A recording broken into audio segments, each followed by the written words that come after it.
¿Por qué la I lleva punto? ¿A quién se le ocurrió agregarle un punto a la I? ¿Para qué sirve? ¿Hoy lo necesitamos? Quédate y te cuento.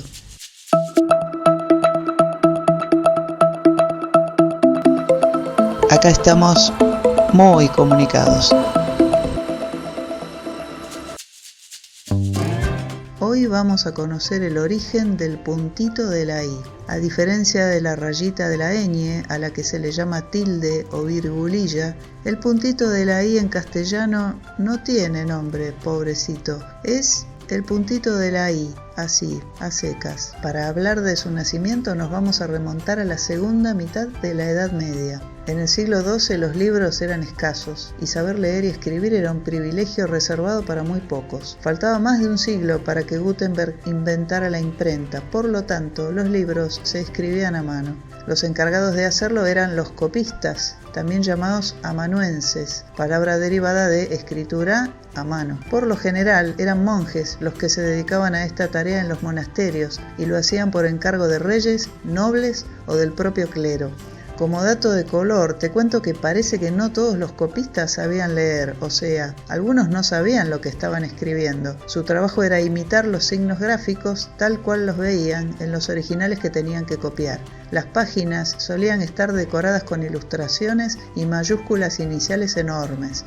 Los copistas más experimentados eran capaces de escribir de 2 a 3 páginas por día. Te podrás imaginar que en algunos casos, según la extensión del ejemplar, podían tardar meses y hasta años en terminar de escribir un libro completo. Cuando comenzaron a surgir las primeras universidades en la segunda mitad del siglo XII, la necesidad de contar con libros creció sobremanera y el mercado literario colapsó. La escritura ya no podía canalizarse únicamente en los monasterios.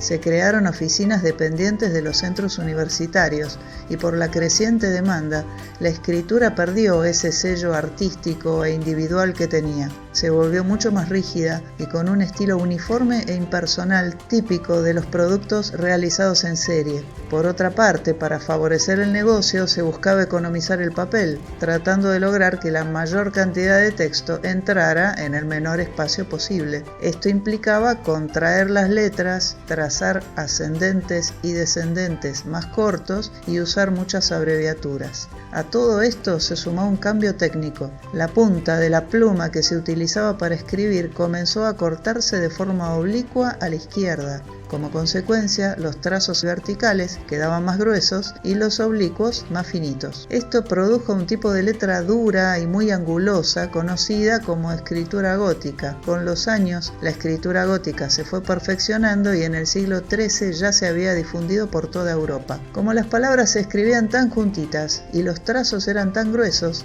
las letras que tenían un formato parecido como la M, la N, la I, la U, se confundían fácilmente y eso dificultaba mucho la lectura. Así fue que se decidió comenzar a dibujar una línea diagonal fina y cortita sobre la letra I para diferenciarla del resto de las letras. Con el tiempo, esa rayita se transformó en el punto que hoy seguimos agregándole a la I. Poner los puntos sobre las IES. ¿Escuchaste esta frase alguna vez? También solemos decir a fulanito le puse los puntos. ¿Qué quiere decir esto hoy? Cuando comenzó a divulgarse el agregado de esta pequeña marca sobre las IES, no todo el mundo estuvo de acuerdo. Algunos intelectuales criticaron la idea porque consideraban que era innecesaria. Sin embargo, la costumbre se mantuvo en el tiempo.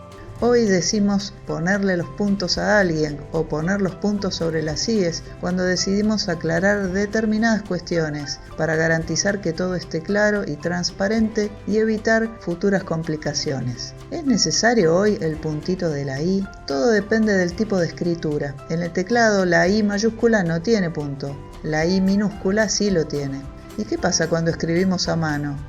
La I mayúscula no necesita llevar punto. Por ejemplo, si escribimos minimizar, se entiende sin problemas. Minimizar.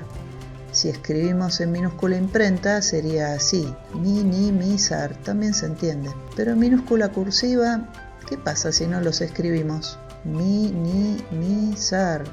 Se complica un poco, ¿no? Mejor sigamos poniendo los puntos sobre las IES cuando sea necesario. Por algo están.